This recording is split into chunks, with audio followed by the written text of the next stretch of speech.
தேவன் தான் நம் மூலமாக அற்புதங்களை செய்கிறார். நம்மால் அற்புதம் செய்ய முடியாது. என்ன செய்யணும்? தேவனுக்கு இணங்கணும். அசுத்த ஆவி மண்டலமோ நல்ல ஆவி மண்டலமோ நீங்க நினைச்ச நேரத்தை உள்ள போக முடியாதுங்க. எல்லாரையும் பயன்படுத்துறதும் கிடையாதுங்க. கர்த்தர் ஒரு காரியம் நம்ம மூலமா செய்ய சொல்லும் பொழுது யார் அவைலபிளா இருக்கிறார்களோ, யார் இணங்குகிறார்களோ, ஒப்பு கொடுக்கிறார்களோ அவர்களை கர்த்தர் யூஸ் பண்றார். பேய் பிசாசை பார்த்து கத்த வேணாம்.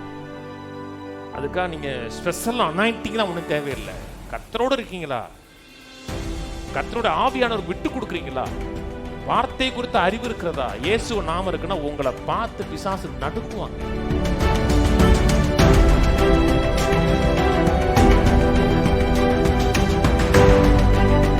மார்க் 16 அதிகாரம் திருப்புவோம். மார்க் 16:15. பின்பு அவர் அவர்களை நோக்கி, நீங்கள் உலகமெங்கும் போய் சர்வ சிருஷ்டிக்கும் சுவிசேஷத்தை பிரசங்கியுங்கள். விசுவாசம் உள்ளவனாகி ஞானஸ்நானம் பெற்றவன் ரட்சிக்கப்படுவான், விசுவாசியாதவனோ ஆக்கினைக்குள்ளாக தீர்க்கப்படுவான்.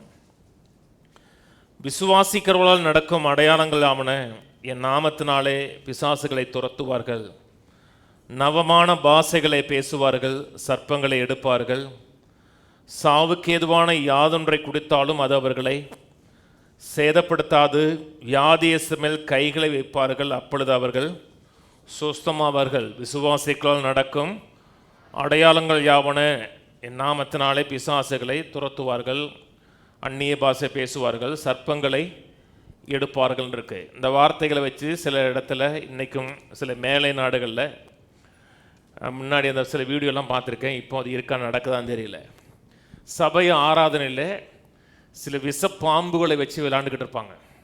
சர்ப்பங்களை எடுப்பார்கள்னு சொல்லிட்டு சர்ப்பங்களே கையில் வச்சுட்டு அப்படி நாங்கள் எடுக்கிறோமாங்க. சிலருக்கு கடித்து ஆள் போன ஆட்களும் இருக்காங்க.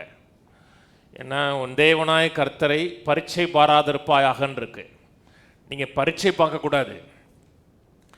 சர்ப்பங்கள் கடித்து மக்கள் சுகமாக இருக்கிறார்களான்னு கேட்டால் சுகமாக இருக்கிறார்கள்.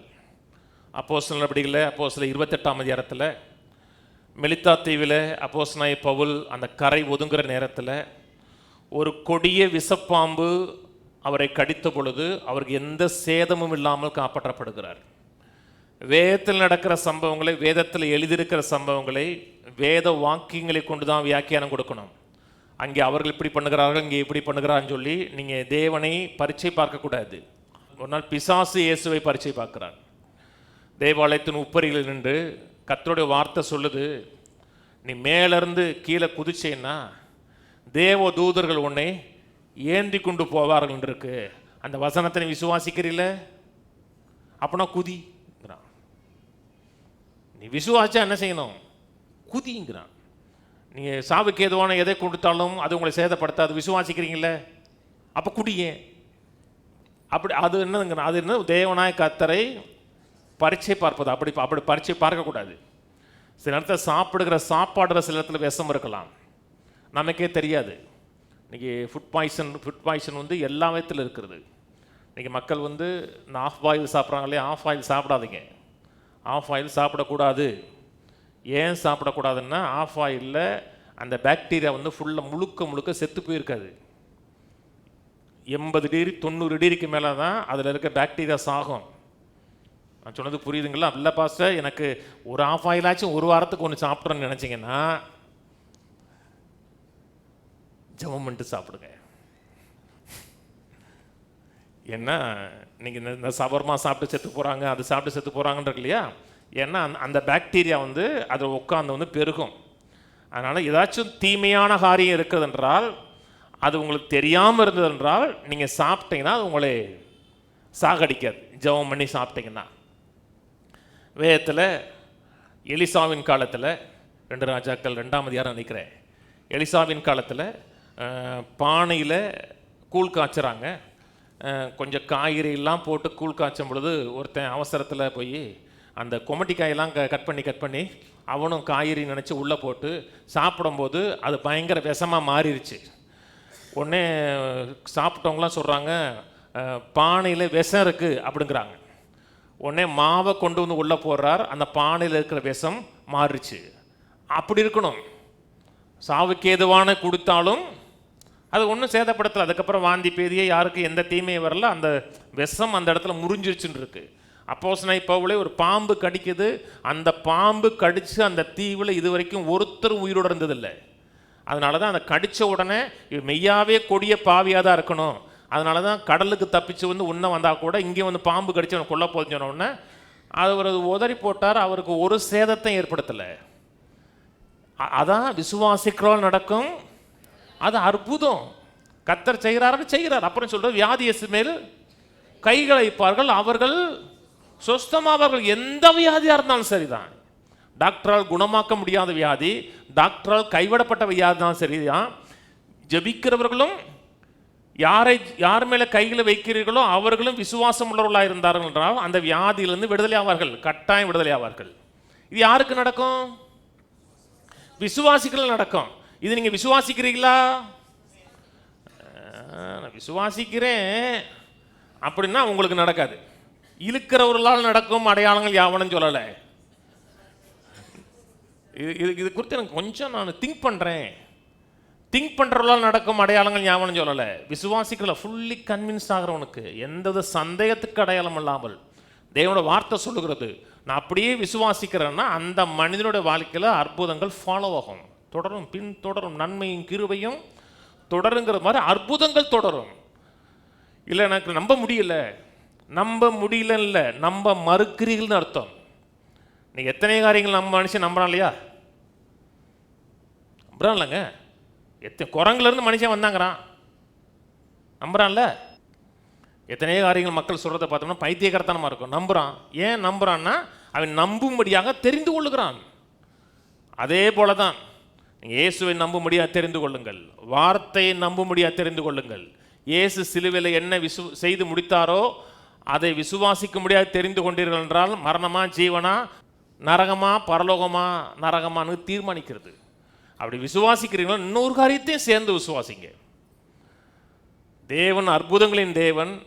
என் வாழ்க்கையிலையும் என் மூலமாகவும் கர்த்தர் அற்புதங்கள் செய்வார்னு விசுவாசிங்க. தேவன் மாறலை, தேவனுடைய குணாதிசயங்கள் மாறலை. கர்த்தர் இன்றைக்கும் அற்புதங்கள் செய்கிறாரா? செய்கிறார். பல மக்களுடைய வாழ்க்கையில் செய்கிறார், பல ஊரில் செய்கிறார். இந்த ஊரில் தான் அற்புதம் செய்வார்னு சொல்லலை. எந்த ஊரில் எந்த ஒரு மனிதன் விசுவாசிக்கிறவனாக இருந்தாலும் சரி அந்த மனிதனுக்கு அந்த மனிதன் மூலமாக கர்த்தர் அற்புதங்கள் செய்வார். கர்த்தர் மாறலை, கர்த்தருடைய குணாதிசயங்கள் மாறலை. யாருக்கு நடக்கும்? விசுவாசிகள் நடக்கும். முழுக்க முழுக்க யாரை சார்ந்து இருக்கிறது என்றால் தேவனை சார்ந்து கிடையாது. தேவன் ரெடியா இருக்கிறார் அற்புதங்கள் செய்வதற்கு, நம்ம மூலமாக அற்புதங்கள் செய்வதற்கு, நமக்கு அற்புதங்கள் செய்வதற்கு அவர் எவர் ரெடியா இருக்கிறார். எப்பவுமே அவர் ஆயத்தமா இருக்கிறார். தேவன் இந்த நாளில் தான் செய்வார், இப்பொழுதுதான் செய்வார். இதான் அற்புதங்களின் நேரம் போடுறாங்க பார்த்தீங்களா? அற்புதங்களின் நேரங்களில் மட்டும்தான் கர்த்தர் அற்புதம் செய்யல, எல்லா நேரத்திலையும் அற்புதம் செய்ய ரெடியா இருக்கிறார். கர்த்தர் மூடுல செயல்படுறது கிடையாது. இன்னைக்கு நல்ல மூடா இருக்கப்பா, யாருக்காச்சும் அற்புதம் செய்யணும்னு கையெல்லாம் பரபரன்னு இருக்கே அப்படின்னு சொல்லி ஒருத்தன் பேரை தெரிஞ்சு, சரிப்பா ஜானுன்னு பேர் யாபத்தில் வருது, யார்ப்பா ஜானு, உனக்கு நீங்கள் அற்புதம் நடக்கப்பா அப்படின்னு சொல்லலை. கர்த்தர் எல்லா நாளும் எல்லாருக்கும் அற்புதம் செய்ய விரும்புகிறார். நான் விசுவாசிக்கிறோம், அதை எதிர்பார்க்கிறோம், கர்த்தர் மேலே கண்கள் உள்ள மக்களாக இருக்கிறோம் என்றால் நாம் அற்புதங்களை நாம் அனுபவிக்கலாம். நம் மூலமாகவும் கர்த்தர் அற்புதம் செய்வார். ஃபஸ்ட்டு ஸ்டேஜில் நின்றக்கூடாது. உங்கள் அற்புதங்கள் உங்களுக்கு நடக்கணும், உங்கள் மூலமாக நடக்கணும். அப்புறம் சொல்கிறாரு, இவ்விதமாய் கர்த்தர் அவர்களுடனே பேசின பின்பு பரலோகத்துக்கு எடுத்துக்கொள்ளப்பட்டு தேவனுடைய வலது பார்சத்தில் உட்கார்ந்தார். அவர் புறப்பட்டு போய் எங்கும் பிரசங்கம் பண்ணினார்கள்.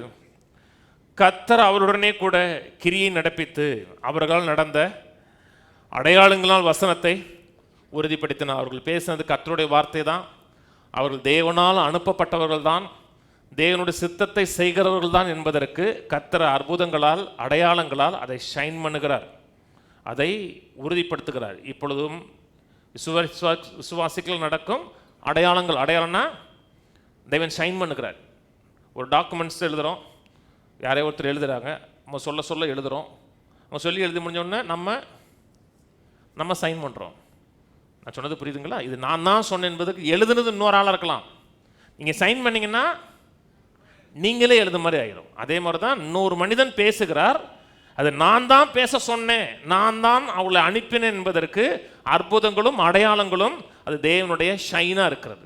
அதில் ஒரு காரியம் சொல்கிறார், அற்புதங்கிறாலே அதான் பார்த்து வருகிறோம், தானே பார்த்து வரோங்க. அற்புதங்கிற வார்த்தை பயன்படுத்தப்பட்ட ஒரு வார்த்தை டூனமிஸ்ங்கிற வார்த்தை. அற்புதத்துக்கு புதிய ஏற்பாட்டில் அநேக இடத்துல பயன்படுகிற ஒரு வார்த்தை டூனமிஸ்ங்கிற வார்த்தை. சாராளை குறித்து சொல்லப்பட்டிருக்கு இல்லையா? சாரால் கற்பந்தரிக்க பெலனடைந்தா, அந்த பெலனடைந்தாலுங்கிற வார்த்தை வந்து டூனமிஸ், அதாவது கருத்தரிக்கவே முடியாது, வாய்ப்பே இல்லாத காரியத்தை வாய்க்க செய்யக்கூடிய ஒரு வல்லமை. the power that makes possible, ஒரு காரியத்தை சாத்தியமாக்கக்கூடிய வல்லமை. கவனிச்சுட்டு வரீங்களா? இன்னைக்கு எத்தனை காரியங்கள் ஹோப் இல்லைங்கிறாங்க, இது நடக்காதுங்கிறாங்க, இது நடப்பதற்கான வாய்ப்பே இல்லை, விடுதலை ஆவதற்கு வாய்ப்பே இல்லை, இந்த பிரச்சனையிலேருந்து வெளியேவதற்கான வாய்ப்பே இல்லை அப்படின்னு எத்தனை காரியங்கள் மக்கள் இம்பாசிபிள்ங்கிறாங்க. இம்பாசிபிளாக தெரிகிறதுனால தான் சில மக்கள் வந்து சூசைடே பண்ணிக்கிறாங்க. நம்மளாம் வெளியவே வர முடியாது, நமக்கும் நம்ம குடும்பத்துக்கும் இனி விமோச்சனமே கிடையாது, இனிமேல் நம்ம வாழ்ந்து என்ன பண்ண போகிறோன்னு சொல்லி அவர்களும் மறிக்கிறது மட்டுமல்ல, பிள்ளைகளுக்கும் விஷவதி செத்து போனவங்களும் இருக்காங்க. ஏன்னா அவங்களால சர்வே பண்ண முடியாதுன்னு நினைக்கிறாங்க. நீங்கள் எதை இம்பாசிபிள் நினைக்கிறீங்களோ அதை பாசிபிள் ஆக்கக்கூடியதான் அந்த டூனமைஸ் பவர். கடன் இருக்கலாம், நிறைய கடன் இருக்கலாம், ஜென்மத்துக்கும் கடனே அடைக்க முடியாதுன்னு நினைச்சவங்கள அந்த கடனையெல்லாம் அடைக்கவும் மீதம் எடுக்கவும் மற்றவர்களுக்கு உதவி செய்யும் வைப்பார். அதான் டூனமைஸ் பவர். யாருக்கு நடக்கும்? இதெல்லாம் நடக்குமாக்கும், யாருக்கு நடந்துச்சு காக்கும் அப்படின்னா உங்களுக்கு நடக்காது. அடுத்த வாரம் சில காரியங்கள்லாம் காமிப்பேன். விசுவாசிக்காதவங்களுக்கு நடக்காது, விசுவாசிக்கிறவர்களுக்கு அந்த அற்புதங்கள் ஃபாலோ ஆகும். எந்த காரியம் அந்த வியாதியிலிருந்து விடுதலையாக முடியாது, சுகமாக முடியாது நினைச்சா கூட நடக்கவே முடியாத நாட்களை கத்தர் ஓட பண்ணுவார் இல்லை? அது கத்தரால் முடியும். யாருக்கு முடியும்? விசுவாசிகள் நடக்கும். ஒருத்தன் பெட்டை தூக்கிட்டு வந்தான், அவன் வந்து பெட்லேயே படுத்து கிடந்தவன், அவனை வந்து இன்னுமே பெட்லேயே உருளக்கூடாதுன்னு சொல்லி பெட்டை தூக்கிட்டு நடந்தார். ஏன்? விசுவாசிக்கிறவங்களுக்கு. யாருக்கு நடக்கும்? எத்தனை பேர் விசுவாசிக்கிறீங்க? அந்த 15 பேர் சொல்லுவோம், நான் அற்புதங்களை விசுவாசிக்கிறேன், அற்புதங்களின் தேவனை விசுவாசிக்கிறேன், என் வாழ்க்கையில தேவன் அற்புதங்களை செய்கிறார், எனக்கு மட்டுமல்ல என் மூலமாகவும் தேவன் அற்புதங்களை நடப்பிக்கிறார். ஆமேன், ஆமேன். அப்போஸ்தலர் நடவடிக்கைகளை தானே பார்த்து வருகிறோம். ஏன் அப்போஸ்தலர் நடவடிக்கைகளை பார்க்குறோம் என்றால் அது சபையின் காலம். அதாவது தேவன் செஞ்சார், இயேசு செஞ்சார் அப்படின்னா அவர்தான் செஞ்சாருங்க, இயேசு செஞ்சாருன்றோம். ஆனால் அப்போஸ்தலர் நடவடிக்கைகளை ஏன் பார்க்குறோம் என்றால் அது சபை காலம். அன்னைக்கு இருந்த சபைக்கும் இன்னைக்கு இருந்த சபைக்கும் வித்தியாசம் கிடையாது. அது ஆரம்பத்தில் இருந்த சபை, இது கடைசி நாளில் இருக்கிற சபை. அதே ஆவியானவர், அதே சுவிசேஷம், அதே இயேசுவ நாமம், எல்லாமே அதே தான். அன்றைக்கு அவர்கள் அற்புதங்கிறது டெய்லி நடக்குது. அவருடைய அனுதின வாழ்க்கையில் அற்புதங்கிறது அன்றாட நிகழ்வாக இருக்கிறது. அதாவது சூப்பர் நேச்சுரல் காரியங்களை, ஆவிக்குரிய காரியங்களை அவர்கள் அனுபவிக்கிறார்கள். நான் சொன்னது புரியுதுங்களாங்க? அப்படி இருக்கணும். அப்போஸ்தலர் முதல் இடத்துல இயேசு பரமேறாரு, 2ஆம் அதிகாரத்தில் அந்நிய பாஷை பேசுகிறாங்க. அந்நிய பாஷை பேசுகிறாங்கன்னா இதுவரைக்கும் பேசாத லாங்குவேஜை அவங்க பேசுகிறாங்க, எழுதி பேசலை, மனப்பாடம் பண்ணி பேசலை, வார்த்தைகள் வருது. அந்நிய பாஷை பேசுறதுன்னா இது வரைக்கும் உங்களுக்கு இங்கிலீஷில் வந்து ஒரு வார்த்தை கூட தெரியாமல் இருக்கலாங்க, நீ இங்கிலீஷில் கூட பேசலாங்க. இங்கிலீஷ் அந்நிய பாஷை பேசணும்னா இங்கிலீஷ் உங்களுக்கு என்னது? உங்களுக்கு அந்நிய பாஷை தான் அது. இங்கிலீஷ் பேசி இங்கிலீஷ் தெரியாதவனுக்கு நீங்கள் மெசேஜ் கூட கொடுக்கலாம். கர்த்தர் செய்ய வைக்கிறாருங்க. எத்தனை பேருக்கு செய்ய வச்சிருக்கிறாங்க. அதே மாதிரி சாதாரண படிப்பு இருக்காத மனிதனை இங்கிலீஷில் அவன் என்ன லாங்குவேஜ் தெரியுமோ அந்த லாங்குவேஜ் பேசி ஒரு சர்வீஸில் ஒரு மனிதனுக்கு ஒரு வார்த்தை கூட ஹீப்ரு மொழி தெரியாது. அங்கே வந்து புதுசாக ஒருத்தன் இயேசுவை விசுவாசியாத ஒரு மனுஷன் உள்ளே வந்திருக்கான். அவன் மனிதனுக்கு இங்கே ஒரு அந்நிய பாஷை பேசி ஹீப்ரு மொழியிலே அவருக்கு செய்தி கொடுத்துருக்காரு. ஒருத்தர் விசுவாசி, அவர் கேட்டிருக்கார், யூதனான்னு கேட்டிருக்காரு. அவர் யூதன், அவருக்கு எபிரேய மொழியில் ஒரு எழுத்து கூட தெரியாது. இது என்னது? மிராக்கிள். அப்புறம் 3ஆம் அதிகாரத்தில் பிறவியிலிருந்து நடக்கவே முடியாத ஒரு மனிதன் நடக்கிறான், எழுந்து குதித்து தேவனை மகிமைப்படுத்தி போறான். அந்த பட்டணமே அசையுது. 5000 பேர் ரட்சிக்கப்படுறாங்க. எனக்குலாம் ஐயோ,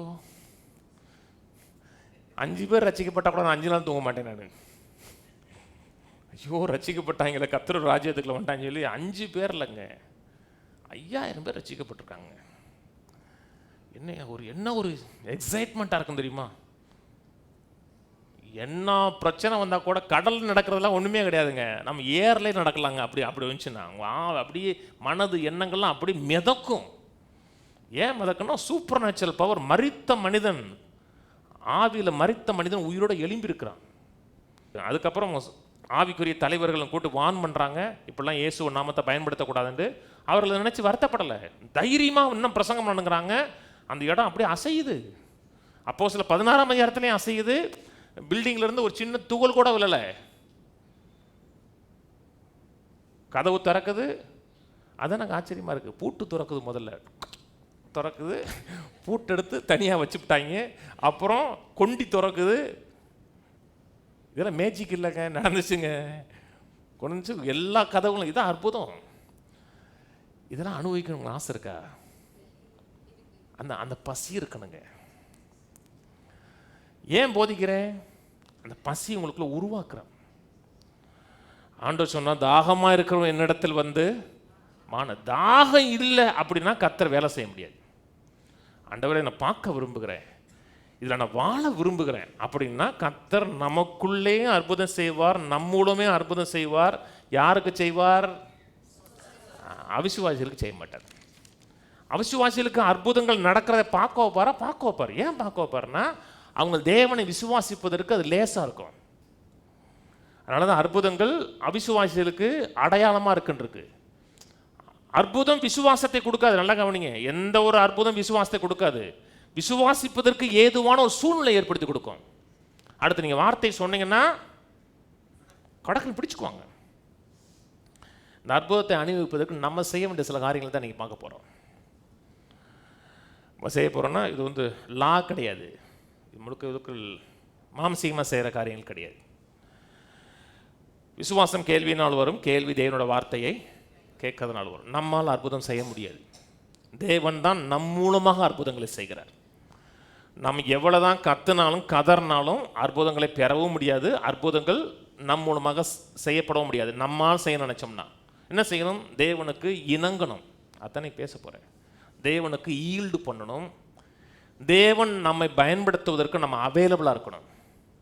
தேவன் எப்போ ஒரு காரியம் செய்ய சொன்னால் கூட ஆண்டவர் நான் ரெடி அப்படின்னு சொல்லணும். அப்படி தான் யூஸ் பண்ண முடியும். இப்போ ஐயா தங்கையா செத்து ரொம்ப வருஷம் 20 வருஷம் இருக்கும், எப்படியும் 15 வருஷம் மேலே இருக்காது, தாராளமாக இருக்கும். ஏன் என்ன ஐயா தங்கையை மறக்க முடியல தெரியுமா? ஒரு அந்த மனுஷன் இறக்கும்போது 88 வயசு இருக்கும். ஒரு தடவை ஃபோன் பண்ணி சொன்னேன், ஐயா ஒரு வேலை செய்ய முடியுமான்னு. ஐயா அப்படின்னு சொல்லக்கூடாது ஐயான்னாரு.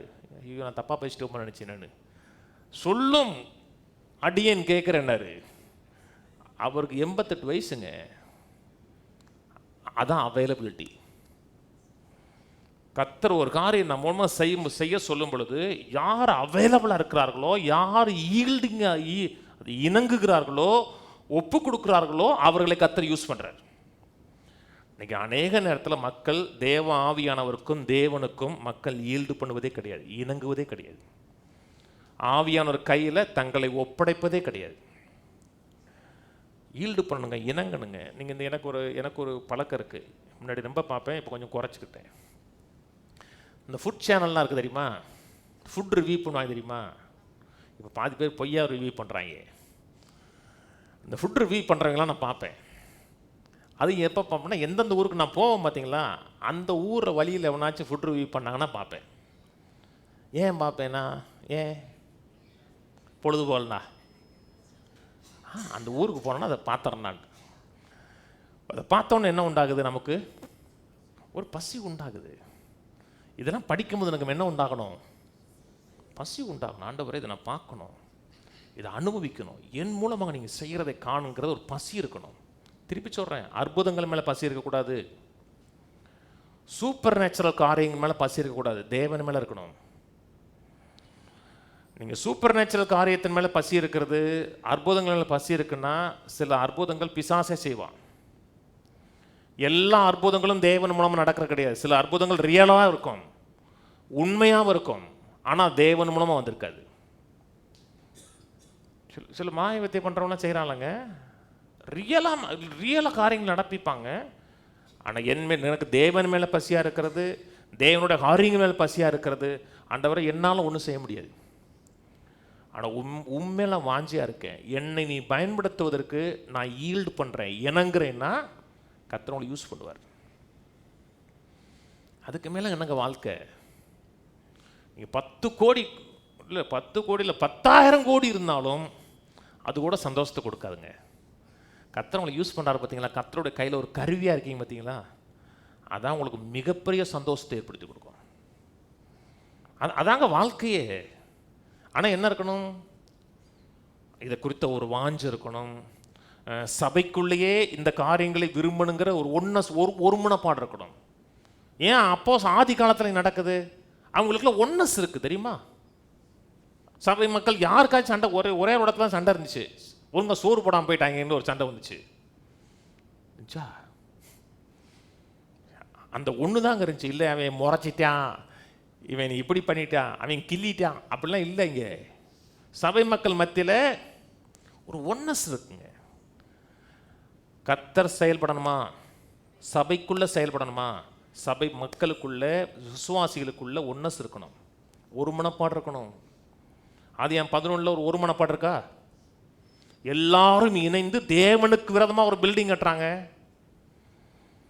தேவனுக்கு கலகம் பண்றதுக்கு ஒரு பில்டிங் கட்டுறான். கர்த்தர் சொன்னார் இவங்க செய்ய நினைச்சது தடைபடாதுங்கிறாரு. ஏன் தடைபடாது? ஒரு மனப்பாடு. ஏன் நெகட்டிவான காரியம் அதை கர்த்தர் குலைச்சி போடுறதுக்கு லாங்குவேஜை மாத்துறார். லாங்குவேஜ்ங்கிறது என்ன? எண்ணங்கள், சிந்தைகள். சிந்தைகளின் மூலமாக வெளியே வரதான் வார்த்தைகள். லாங்குவேஜை குலைச்சி போட்டார். அதுக்கப்புறம் அந்த ப்ராஜெக்ட் நின்றுச்சு. நான் எல்லாருக்கும் ஏக சிந்தை, ஏக மனது இருக்குன்னா கர்த்தர் நம்ம மூலமாக செயல்பட முடியும். திருப்பி சொல்றேன், கர்த்தர் அற்புதம் செய்வதற்கு துடிக்கிறாரு, நம்ம ரெடி இல்லை. அவர் பயன்படுத்துவதற்கு ஏற்ற ஒரு வாழ்க்கை முறை நம்மகிட்ட இல்லை. நம்ம லைஃப் ஸ்டைலே கர்த்தரால் பயன்படுத்த முடியாத லைஃப் ஸ்டைல் தாங்க பெரும்பாலும் இருக்கு இன்னைக்கு. நான் கண்டமனல, நான் என்னையும் சேர்த்து தான் சொல்கிறேன். அநேக நேரத்தில் கர்த்தர் பயன்படுத்தக்கூடிய ஒரு லைஃப் ஸ்டைல் நம்மகிட்ட கிடையாது. லைஃப் ஸ்டைலை மாற்றணும், வாழ்க்கை முறையை மாற்றணும். தேவையில்லாத காரியங்கள்லேருந்து நம்மை கட் பண்ணிட்டோம்னா சூப்பர் நேச்சுரல் காரியம் நேச்சுரலாக நடக்கும். நான் சொன்னது புரியுதுங்களா? சூப்பர் நேச்சுரல் நீங்கள் ஜெபமே பண்ண வேணாம், நேச்சுரலாக நடக்கும். கர்த்தர் மகிமைப்படுவார், அதிசயங்களும் அற்புதங்களும் அன்றாட நிகழ்வாக இருக்கும். அப்போஸ்தலர் 19 வாங்க. அப்போஸ்தலர் 19:11. பவுலின் கையினாலே தேவன் விசேஷித்த அற்புதங்களை செய்தருளினார். பவுலின் கையினாலே தேவன் விசேஷித்த அற்புதங்களை செய்தருளினார். பவுல் தேவன் மூலமாக அற்புதங்களை செய்தார்னு சொல்லலை. ரெண்டுக்கும் வித்தியாசம் இருக்கா? பவுலின் கையினாலே தேவன் விசேஷித்த அற்புதங்களை செய்தருளினார் என்பதற்கும் தேவனாலே பவுல் பலத்த அற்புதங்களை செய்தார் என்பதற்கும் வித்தியாசம் இருக்கா இல்லையா? என்ன வித்தியாசம் இருக்கு? ஒன்று தேவன் பவுலை யூஸ் பண்ணுறது, ரெண்டாவது பவுல் தேவனை யூஸ் பண்ணுறது. நம்மை தேவன் யூஸ் பண்ணணும், ஒரு கருவியாக பயன்படுத்தணும். தேவனை நாம் யூஸ் பண்ணக்கூடாது. தேவனை நம்ம யூஸ் பண்ணுறோம்னா என்ன அர்த்தம்னா, நம்மை ப்ரொமோட் பண்ணுவதற்கு, நம்மை ஒரு ஆள்னு காமிப்பதற்கு, மக்களை கட்டுப்படுத்துவதற்கு தேவனை நாம் பயன்படுத்துகிறோம்னு அர்த்தம். சொன்னது விளங்குதுங்களா? இயேசு சொன்னாருங்க, இயேசுடைய லைஃப் பாருங்க, தேவனுக்கு என்று முற்றிலுமாக விட்டு கொடுத்த ஒரு லைஃபு, விற்று போட்ட ஒரு லைஃபு. நான் சுயமாய் ஒன்றும் செய்வதில்லைன்னாரு. சொன்னாரா? அவர் செய்ய முடியுமா? முடியும். ஆனால் அவர் சொல்ற நான் சுயமா ஒன்றும் செய்ய மாட்டேங்கிறாரு. தேவன் கரத்தில் தானே அப்படி ஈல்டு பண்றாருங்க. ஈல்டட் வெசல்ங்க. கர்த்தர் யாரை பயன்படுத்துறாருன்னு எவ்வளோ படிச்சிருக்கீங்க பார்க்கல, எவ்வளவு நீங்கள் எவ்வளவு அவைலபிளாக இருக்கீங்க. எவ்வளவு நீங்கள் ஈல்டு பண்ணுறீங்க, அதனால அவங்க தான் பயன்படுத்துகிறார். இயேசு தானே செய்ய முடியும்னு நினச்சோங்களேன். அவர் நினைச்சாருன்னா என்ன செய்வார் நினைச்சாருன்னா, அவர் சொந்த ஊரில் போய் அவரால் பலத்த அற்புதங்களை செஞ்சிருக்க முடியும். சிலர் கேலி பண்ணுறான், பரியாசம் பண்ணுறான். அவன் வாயை அடைப்பதற்கு அவனுக்கு ஒரு அற்புதம் செஞ்சிருக்கலாம்ல, ஆனால் செய்யலை. ஏன் செய்யலை? ஆண்டவர் லீட் பண்ணலை. இந்த இடத்துல தாங்க பிசாசு மக்களை வஞ்சிக்கிறான். உன்னால முடியும், உனக்கு பவர் இருக்கு, உனக்கு வல்லம் இருக்கு. அப்படிப்பட்ட எண்ணம் இருந்துச்சுன்னா என்னை மைமைப்படுத்திடணும், என்னை வெளிப்படுத்தணும்னு நினைச்சீங்கன்னா கஷ்டம். சொல்ற பவுலின் மூலமாக தேவன் செஞ்சார் அத்தனை காரியங்களும். நல்லா கவனிங்க. கனமும் மகிமையும் தேவனுக்கு. நம்ம பார்த்து மக்களை இம்ப்ரெஸ் ஆகக்கூடாது, நம்ம பார்த்து தேவனை இம்ப்ரெஸ் பண்ணணும். தேவன் கனப்படணும், தேவன் உயர்ந்திருக்கணும், தேவனுடைய நாமம் அந்த இடத்துல விளங்கணும். நம்ம யாரையும் ரசிக்க முடியாது, யாரையும் சுகமாக்க முடியாது, யாரையும் விடுதலையாக்க முடியாது, நம்ம மூலமாக எந்த நன்மையான காரியம் செய்ய முடியாது. நாம் தேவனாலும் பயன்படுத்தக்கூடியதில் இருந்தோம்னா அற்புதம் நடக்கும். கீழே வாசிப்போம். அவனுடைய சரீரத்திலிருந்து உருமால்களையும் கச்சைகளையும் கொண்டு வந்து வியாதிக்காரன் மேல் போட வியாதிகள் அவர்களை விட்டு நீங்கி போயின, பொல்லாத ஆவிகளும் அவர்களை விட்டு புறப்பட்டுன. பவுல் மூலமாக கர்த்தர் பலத்த காரியங்கள் செய்கிறாரு. அவனுடைய கர்ச்சீப்பை தூக்கி போட்டால் கூட மக்கள் சுகமாகறாங்க. அனாயிண்டிங் தொடக்கூடியதில் இருக்குது, பரவுது, ட்ரெஸ்ஸை தாங்கி பரவுது. அப்பொழுது தேசாந்திரிகளாக தெரிகிற மந்திரவாதிகளாகிய யூதர்கள் சிலர் பொல்லாத ஆவிகள் பிடித்திருந்தவர்கள் மேல் கர்த்தராகிய இயேசுவின் நாமத்தை சொல்ல துணிந்து பவுல் பிரசங்கிக்கிற இயேசுவின் பேரில் ஆணையிட்டு உங்களுக்கு கட்டளையிடுகிறோம் என்றார்கள். இது டேஞ்சரு. நீங்கள் ஆவியான கரத்தில் ஒரு ஈல்டட் வெசலாக இல்லை, தேவனுக்கு இணங்கி செயல்படக்கூடிய ஆளாக இல்லை, உங்களை ஒரு ஆவிக்குரிய ஆளை போல் அந்த இடத்துல காமிக்கணும்னு நினைக்கிறீங்க. அதன் மூலமாக உங்களுடைய பேர் பிரஸ்தாபம் அந்த இடத்துல விளங்கணும்னு நினச்சிங்கன்னா அந்த இடத்துல பேய் பிசாசு ஓடாது. நீங்கள் அசுத்த ஆவிகளுக்கு உங்கள் வாழ்க்கையில் டோர் ஓப்பன் பண்ணி கொடுத்துருவீங்க. நீங்கள் பிசாசு பிடிக்காது உங்களுக்குள்ள, ஆனால் பிசாசுடைய ஆளுகைக்கு உட்படுவோம். ஏன்னா பெருமை வந்துருச்சு, மேன்மை வந்துருச்சு, இவர்கள் தேசாந்திரிகளை சுற்றி தருவான், இதன் மூலமாக பணம் சம்பாதிக்கிறவன், இதான் அவனோட வேலை. கீழே வாசிப்போம். பிரதான ஆசாரியனாகிய ஸ்கேவா என்னும் ஒரு யூதனுடைய குமாரர் 7 பேர் இப்படி செய்தார்கள். பொல்லாத ஆவி அவர்களை நோக்கி, இயேசுவை அறிவேன், பவுலை அறிவேன், நீங்கள் யார் என்று சொல்லி. பொல்லாத ஆவி பேசுது. ஆவி பேசுமா? பேசும். அந்த மனிதன் மூலமாக பேசும். நம்ம சர்ச்சை சேர்ந்த சபை சகோதரி தான் பிசாசு பிடிச்சிருந்தாங்க. ஒருட்டம் ஃபோனில் கூப்பிட்றாங்க, பாஸ்டர் அவளுக்கு ரொம்ப பேய் பிடிச்சிருச்சு பாஸ்டர் சொன்னோட ஃபோன் பண்ணிட்டே, வாடா நீனு, என்னை நீ விரட்டிடுவியாடா அப்படின்னு அந்த பொண்ணு வாடா போடாலாம் பேச்சு. அந்த பொண்ணு அப்படிப்பட்ட பொண்ணான்னு கேட்டால் பாவம் அப்புறாணி பிள்ளை. சரிம்மா வர்றேன் நீ. அவங்க பேசலை, அவங்களுக்குள்ள இருக்கிற ஆவி பேசுமா? அசுத்தாவி ஒரு மனிதனை ஆட்கொண்டு அசுத்தாவிக்கு தன்னை இணங்கின மனிதன் மூலமாக அசுத்தாவி பேசுகிறது என்றால், நீங்கள் தேவ ஆவிக்கு இணங்கினீங்கன்னு வச்சுங்களேன், தேவ ஆவியானவர் உங்களை கொண்டு பேசுவார். நீங்கள் வெறும் வாய் தான், தேவ ஆவியான உங்களை பயன்படுத்தி பேசுவாருங்க. முதல் ஆவி மண்டலத்தை கொடுத்து அறிவு இருக்கணுங்க நமக்கு. கீழே வாசிப்போம். பொல்லாத ஆவிகளுடைய மனுஷன் மேல் அவர்கள் பாய்ந்து பலாத்காரம் பண்ணி அவர்களை மேற்கொள்ள அவர்கள் நிர்வாணிகளும் காயப்பட்டவர்களுமாகிய அந்த வீட்டை விட்டு, தமிழில் சொல்றாம இந்த துண்டக்கானம் துணியக்கானன் ஓடினாங்கன்னு பார்த்தீங்களா, அடி பிச்சு விரட்டிருச்சு. ஏன்னா மாம்சத்தில் செய்கிறான், தன்னை மையப்படுத்த செய்கிறான், அசுத்தாவிகள் அவனை தாக்கிருச்சு கீழே. இது எபேசுவில் குடியிருந்த யூதர் கிரேக்கர் அனைவருக்கும் தெரிய வந்த பொழுது அவர்கள் எல்லோரும் பயமடைந்தார்கள். கர்த்தராகிய இயேசுவின் நாமம் மகிமைப்பட்டது. விசுவாசித்தவர்கள் அநேகர் வந்து தங்கள் செய்களை வெளிப்படுத்தி அறிக்கையிட்டார்கள். மாய வித்தைக்காரர்களாக இருந்தவர்கள் அநேகர் தங்கள் புஸ்தகங்களை கொண்டு வந்து எல்லாருக்கும் முன்பாக சுட்டரித்தார்கள். அவைகளின் கிரயத்தை தொகை பார்த்து 50,000 வெள்ளிக்காசாக கண்டார்கள். இவ்வளவு பலமாய் கர்த்தருடைய வசனம் விருத்தி அடைந்து மேற்கொண்டது. எதை மேற்கொண்டது? பில்லி சூனியத்தை மேற்கொண்டது, பிசாசுடைய கிரிகளை மேற்கொண்டது, அசுத்த ஆவிகளை மேற்கொண்டது. இங்கே சொல்லப்பட்டிருக்கு, இந்த மக்கள் ஆவிக்குரிய காரியத்தின் மேலே ஒரு வாஞ்சை இருந்திருக்குது ஜனங்களுக்கு. ஆவிக்குரிய காரியத்தை தேடி இருக்கிறாங்க. அதனால் ஆவிக்குரிய காரியத்தை தேடினபடினால அவர்கள் தவறான ஆவிக்குரிய காரியத்தில் மேலே சிக்கப்பட்டுட்டாங்க. கவனிங்க, இப்போ தேவ ஆவியானவங்கிறத இடைப்படுகிறார். அவங்க எதை தேடினார்களோ அது அவங்களுக்கு கிடச்சிருச்சு. அதாவது ஆவிக்குரிய காரியத்தை தேடினாங்க, மெய்யான ஆவிக்குரிய காரியத்தை அவங்க அனுபவிச்சுட்டாங்க, அவங்க கண்டடைஞ்சிட்டாங்க. வெளிச்சம் இருந்தால் தான் இருள் என்னன்னு தெரியும். அதுக்கப்புறம் அவங்க மெய்யான ஆவிக்குரிய காரியத்தை கண்டடைஞ்ச உடனே ரொம்ப காஸ்ட்லியான புத்தகங்களை தூக்கி எறிஞ்சிட்டாங்க. ஏன்னா அந்த புக்கு வேஸ்ட்டு. ஏன்னா மெய்யான ஆவிக்குரிய காரியத்தை கண்டடைஞ்சிட்டாங்க. கவனிக்கிறீங்களா? இதை சொல்லக்கணும்னா ஆவிக்குரிய காரியம் நிஜம். யார் ஆவிக்குரிய காரியத்துக்கு அல்ல ஆவிகளுக்கு யார் தங்களை விட்டு கொடுக்கிறார்களோ, இணங்குகிறார்களோ, ஒப்பு கொடுக்கிறார்களோ அவர்களை ஆவி பயன்படுத்துகிறது. சொல்றது புரியுதுங்களா? அசுத்தாவியும் பயன்படுத்தும், பரிசுத்த ஆவியானவரும் பயன்படுத்துவார். நான் சொல்றது புரியுதுதான் கான்செப்ட். அப்போஸ்தலர் 16 வாங்க,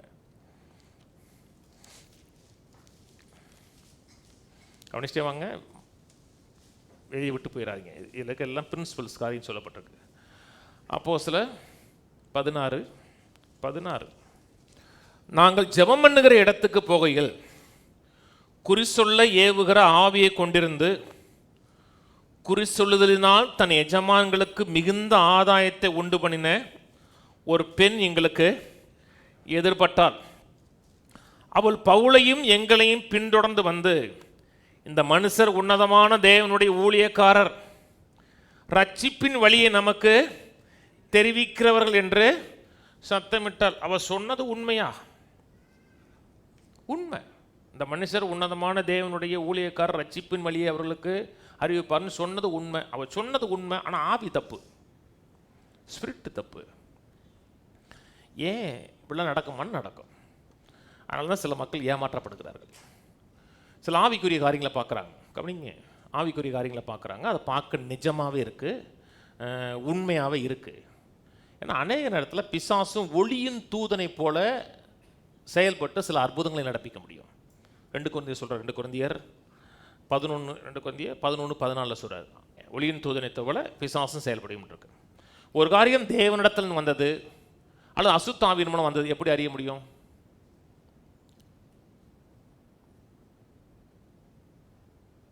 இது தேவன் தான் வந்தார், இது அசுத்தாவி செஞ்சிச்சு, எப்படி அறிய முடியும்? மூணு டெஸ்ட், சிம்பிள் டெஸ்ட். அங்கே சொல்லப்படுகிற எந்த வார்த்தையாக இருந்தாலும் இதில் ஏற்கனவே சொன்ன வார்த்தைக்கு ஒத்து போகணும். யாரே ஒருத்தவங்க பேசுகிறாங்க அப்படின்னா ஒத்து போகணும். ஒரு தடவை ஒரு தேவ மனுஷன் சொல்கிறாரு, அவருடைய வீட்டில் திடீர்னு ஒரு பிரகாசமான ஒரு தூதன் வந்திருக்கான். தூதன் வந்து, மகனே, இந்த பூமியினுடைய ஊழியம் முடிஞ்சிருச்சு, நீ சீக்கிரமாக செத்து போவன்றிருக்காரு. அவர் கிட்டத்தட்ட ஒரு 50 வயசு ஆயிடுச்சு. அப்போ அவர் தேவதூதன் தான் வந்து சொல்லிட்டான்னு சொல்லி அவர் ரெடி ஆகிட்டார். ஓகே, வெட்டிடுவோஞ்சாண்டு. அப்புறம் இன்னொரு பிரசங்கர் சொல்லியிருக்கா, அதுக்கு தேவன் கிடையாது. தேவன் ஒரு நாளும் தன் வார்த்தைக்கு விரோதமாக பேச மாட்டார். தேவன் சொன்னார், உன்னை நீடித்து நாட்களால் திருப்தியாக்கியவன் சொல்லியிருக்கிறார்.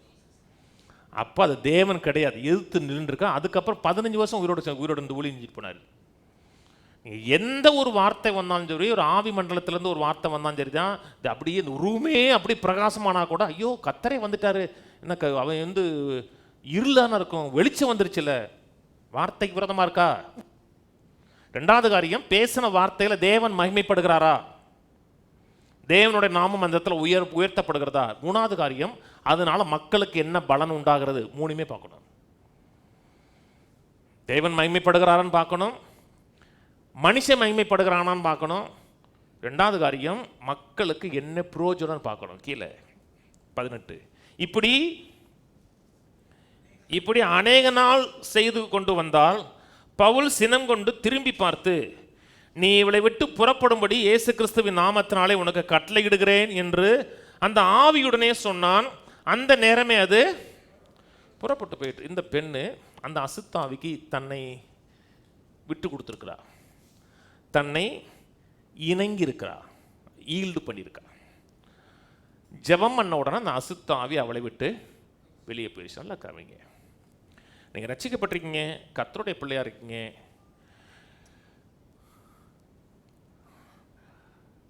ஒரு நாளும் பேய்களை குறித்து பயப்படாதீங்க, அசுத்தாவிகளை குறித்து பயப்படாதீங்க. பேய்களை குறித்து கவனமாக இருக்கிறதை பார்க்கலாம், பயத்தை குறித்து கவனமாக இருங்க. பேய் டேஞ்சரா? உங்களுக்கு ரட்சிக்கப்பட்ட மனிதனுக்கு பேய் டேஞ்சரா பயம் டேஞ்சரான்னு கேட்டீங்கன்னா பயம்தான் டேஞ்சர். பேயும் பிசாசும் டேஞ்சர் கிடையாது. உங்களுடைய பயத்தை பயன்படுத்தி தான் பேய் உள்ள வர முடியும், பிசாசு உள்ள வர முடியும். ரட்சிக்கப்பட்ட மனிதனுக்கு சொல்கிறேன், ரட்சிக்கப்பட்ட மனிதனுக்கு பேய் பிசாசு நான் இஷ்யூ. பயப்படலை, தைரியமாக இருக்கீங்க. இயேசு நாமத்தை குறித்து ஒரு அதிகாரம் இருக்குது, அறிவு இருக்குன்னா உங்களை பார்த்து பயப்படுவான். உங்கள் டெரிட்டரிக்குள்ளே வர்றதுக்கே பயப்படுவான். ஏன்னா வேதம் சொல்லுகிறது, பிசாசுக்கு எதிர்த்திலுங்கள் அப்பொழுது அவன். ஆனால் அவனை குறித்து பயம் இருக்குது. ஐயோ நம்ம அங்கே பேய் ஆடுறாங்களா, ஐயோ நம்ம அடுத்த தெருவுக்கு போயிடுவோம் அப்படின்னா உங்களுக்கு முன்னாடி அடுத்த தடவை நிற்பான், வா பாப்பிலமா. நீங்கள் அடுத்த தெருவுக்கு ஓடி போனால் கூட பிசாசு உங்களை விட மாட்டான். என்ன, நீங்கள் கேண்டிடேட் கிடச்சிட்டான். நீங்கள் விசுவாசியாக இருந்தால் கூட பயப்படுகிறோம் என்றால் பிசாசு நம்மளோட வாழ்க்கைக்குள்ளே மண்டலத்துக்கு வருவதற்கு இடம் கொடுக்குறோம். கர்த்தருடைய பிள்ளையா, பயப்படவே பயப்படாதீங்க. அவிசுவாசியாக இருந்தீங்கன்னா நீங்கள் பயப்படணும்னு அவசியமே கிடையாது. தன்னாலும் நீங்கள் இதுக்கு பயப்படணும், அவனோட தான் வாழ்ந்துக்கிட்டே இருக்கீங்க. உங்களுக்கு நீங்கள் பயப்பட்டாலும் பயப்படாட்டாலும் மாப்பிள்ளை உள்ளதாக இருப்பார். நான் சொன்னது புரியுதுங்களா? ஆனால் ரட்சிக்கப்பட்டீர்கள் என்றால் கர்த்தருடைய சரீரத்தின் அவயமாக மாறுகிறோம். உங்களை எதுக்கவே முடியாது, உங்கள் பக்கத்திலே வர முடியாது. ஆனால் யாருக்குள்ளே வருவாங்கன்னா, யார் அசுத்தாவிகளுக்கு தங்களை இணங்குகிறார்களோ, அசுத்தாவிகளுக்கு தங்களை ஈல்டு பண்ணுகிறார்களோ, ஒப்பு கொடுக்குறார்களோ, அவர்கள் மூலமாக தான் அசுத்தாவிகள் செயல்படலாம். கவனிங்க, இந்த குறி சொல்கிறவன் மாந்திரிகம் பண்ணுறவங்களாம் இருக்காங்க தெரியுமா? அவங்க பிள்ளைகளுக்கு ட்ரைனிங் கொடுப்பான் சின்ன வயசுலேருந்து, தெரியுமா? ட்ரைனிங் கொடுத்து விரதம் இருந்து ஆவிகள் தங்கள் மேலே இறங்குவதற்கு அவங்க காத்திருப்பாங்க, தெரியுமா? நீங்கள் ஆவி மண்டலத்தில் அசுத்தாவி மண்டலமோ நல்ல ஆவி மண்டலமோ நீங்கள் நினச்சி நடத்த உள்ளே போக முடியாதுங்க. எல்லாரையும் பயன்படுத்துவதும் கிடையாதுங்க. யார் தனக்கு இணங்குகிறார்களோ, விட்டு கொடுக்கிறார்களோ, தன்னை அந்த அசுத்தாவிக்கு ஒப்பு கொடுக்கிறார்களோ அவர்களைத்தான் அசுத்தாவி பயன்படுத்துது. அவங்க அதுக்காக விரதம் இருப்பான், காத்திருப்பான். சொல்லுவாங்களே மயான பூஜைலாம் பண்ணுவாங்க பார்த்தீங்களா? அதெல்லாம் நிஜம். அப்படிலாம் பண்ணாதான் ஆவி மண்டலம் உங்கள் வாழ்க்கையில் செயல்படுவதற்கு உங்கள் சரீரத்தை நீங்கள் இணங்க முடியும். புரியுதா? அதே போல தான் பரிசுத்தாவியும். பரிசுத்தாவி திடீர்னு வந்து உங்களை அப்படியே ஆட்கொண்டு அவங்களை நடத்த மாட்டார். ஈல்டடாக இருக்கணும், விட்டு கொடுக்குற ஆளாக இருக்கணும். இன்னைக்கு மக்கள் பேய் பிசாசு வரட்டதை பார்த்தா வேடிக்கையாக இருக்கு. கத்துறாங்க, போ ஏன் போ அப்படி சொன்னா போதாதா? போ கையெடு பார்த்து. ஏன் ஏன் ஏன் ஏன் அவ்வளோ சவுண்டு? அதுக்கு அதாவது ஒரு பில்டப். என்ன உள்ள ஒன்றும் இல்லை, பில்டப் பண்ணி தான் அந்த இடத்துல ஒரு காரியத்தை செய்ய நினைக்கிறாங்க. ஏசு எதுனையாவது கத்துனாராங்க? ஏசு ஏதாச்சும் அசுத்தாவியே புறப்பட்டு பொண்ணு உறக்க சத்தம் மட்டார் அப்படி இருக்கா? இல்லை. அவருடைய பிரசன்னத்தில் பேய் பிசாசுகள் நடுங்குச்சுங்க. அவர் உள்ள வரும்பொழுதே, தேவனுடைய குமாரனே எங்களை ஏன் துன்பப்படுத்துகிறீர் அப்படின்னு சொல்லி நடுங்குச்சுங்க. ஏன்? அபிஷேகம் பண்ணப்பட்டவர், ஆவியானவருக்கு முற்றிலுமாக இணங்கினவர், விட்டு கொடுத்தவர், ஈல்டட் வெசல். பேய் பிசாசை பார்த்து கத்த வேணாம். அதுக்காக நீங்கள் ஸ்பெஷல் அனாயிண்டிங்லாம் ஒன்றும் தேவையில்லை. கர்த்தரோடு இருக்கீங்களா? கர்த்தரோட ஆவியானவருக்கு விட்டு கொடுக்குறீங்களா? வார்த்தை குறித்த அறிவு இருக்கிறதா? இயேசு நாமம் இருக்குன்னா உங்களை பார்த்து பிசாசு நடுங்குவாங்க. நீங்கள் ஒன்றும் கத்த வேணாம், கதற வேணாம், ஒன்றுமே செய்ய வேணாம். பைபிள் சொல்லுது, பிசாசுகளை துரத்துவீர்கள் அப்பொழுது அவன் ஏன் ஓடி போவான்? வேற ஆப்ஷனே கிடையாதுங்க அவனுக்கு. எதிர்த்து நிற்பான், லைட்டாக அப்படி ட்ரை பண்ணுவான், அப்படிலாம் சொல்லலை. ஓடி போவான். ஏன் ஓடி போவான்னா இயேசு நாமத்தை யூஸ் பண்ணுறீங்க. அந்த நாமத்தில் வானம் ஒரு பூதலத்தர் பூமியின் கீழாரோட எல்லா முழங்காலும் முடங்கக்கூடிய பவருள்ள நாமம். ஏன்? நீங்க இல்லைங்க. எப்பவுமே நான் அற்புதம் செய்ய முடியாது, நீங்க அற்புதம் செய்ய முடியாத, நாமம் செய்யும். பல நாள் செஞ்சுக்கிட்டு இருக்காங்க. அவ ஒரு நாளை செஞ்சா? பல நாள் செய்கிறா. ஏன் பல நாள் செஞ்சு ஏன் அவர் ஒண்ணுமே செய்யல?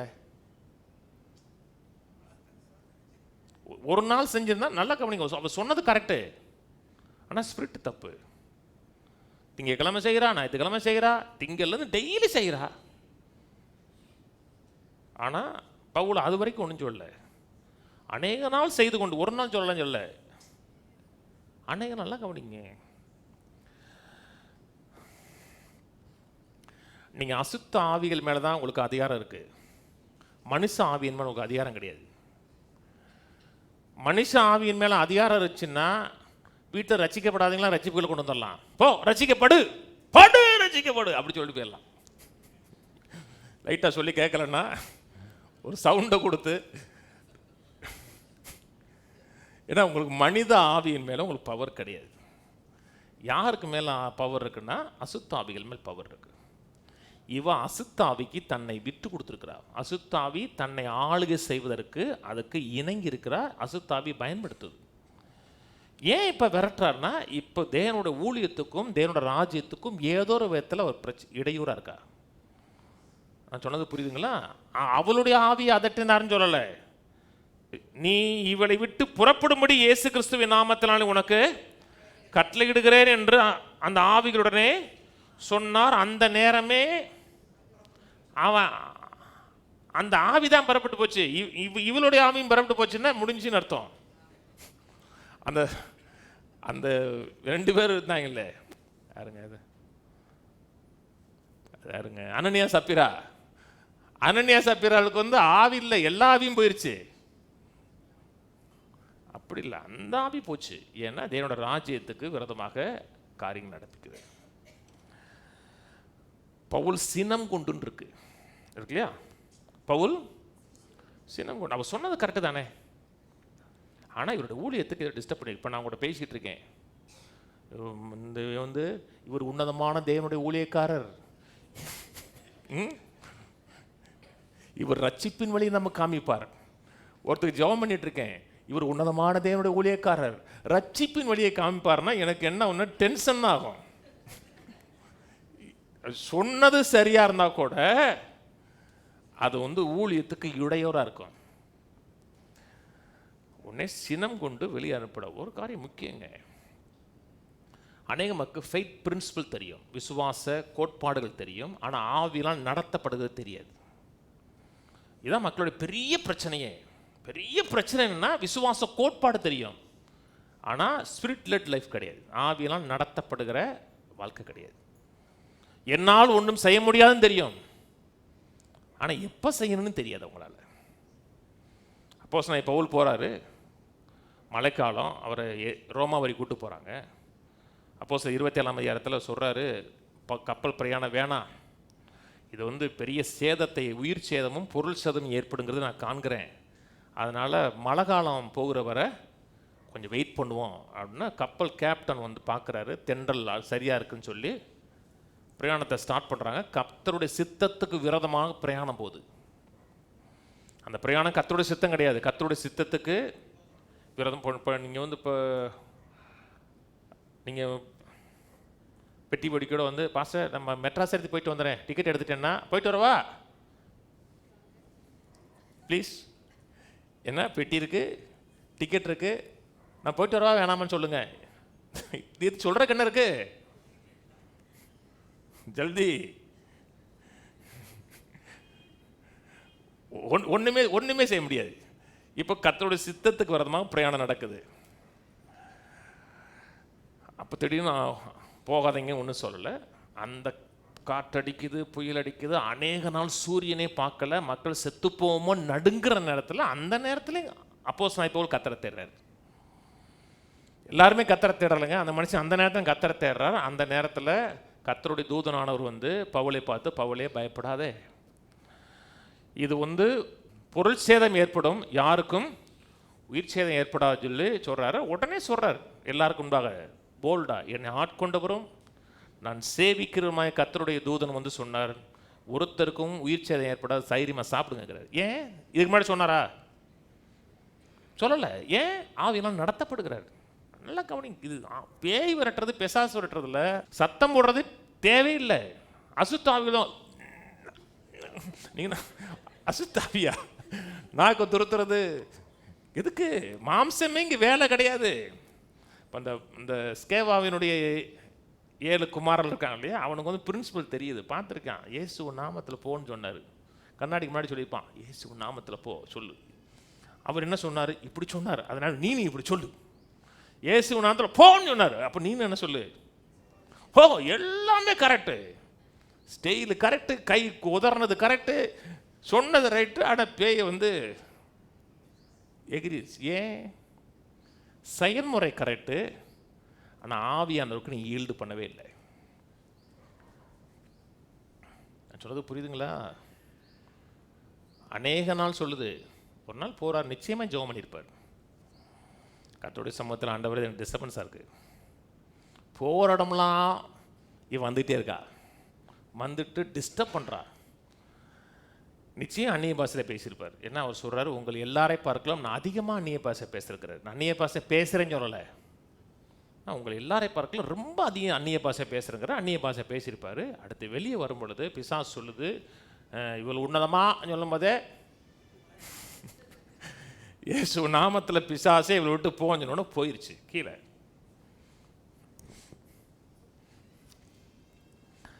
அப்போஸ்தலர் 16. அவருடைய எஜமான்கள் தங்கள் ஆதாயத்து நம்பிக்கை அற்று போயிற்று கண்டு பவுலையும் சீலாவையும் பிடித்து சந்தை வெளியிலே அதிகார இடத்தில் இழுத்து கொண்டு போனார்கள்.